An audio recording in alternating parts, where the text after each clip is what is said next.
காஞ்சிபுரம் வரதராஜ பெருமாள் சூரிய பிரபை வாகனத்தில் எழுந்தருளி 4 ராஜ வீதிகள் வலம் வந்து பக்தர்களுக்கு அருள்பாலித்தார்.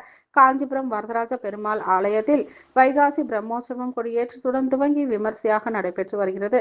இதில் 2ஆம் நாள் மாலை சூரிய பிரபை வாகனத்தில் சிறப்பு அலங்காரத்தில் எழுந்தருளிய பெருமாள் கங்கை கொண்டான் மண்டபம் பகுதியில் உள்ள ஆஞ்சநேயர் ஆலயத்தில் மண்டகப்படி கண்டருளி பக்தர்களுக்கு அருள்பாலித்தார். இதனைத் தொடர்ந்து 4 ராஜ வீதிகள் வலம் வந்து பக்தர்களுக்கு அருள்பாலித்தார். இதில் ஏராளமான பக்தர்கள் கலந்து கொண்டு பெருமாளின் பேரருளை பெற்று சென்றனர். விழாவையொட்டி விளக்கடி கோவில் தெருவில் சேற்றகலா மந்திர் மாணவர்களின் வாய்ப்பாட்டு நிகழ்ச்சியும் நடைபெற்றது.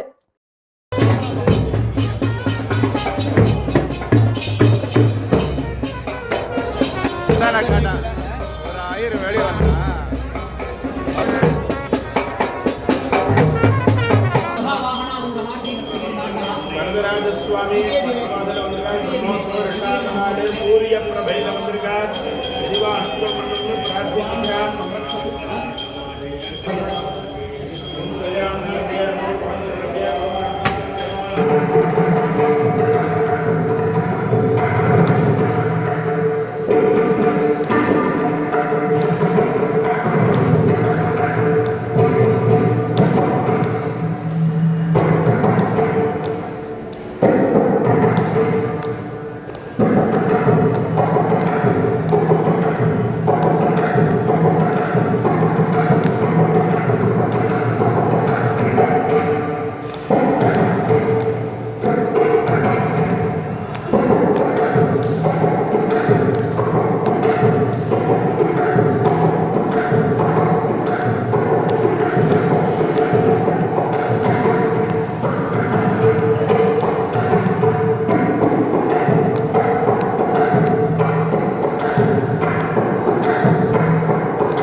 ராதா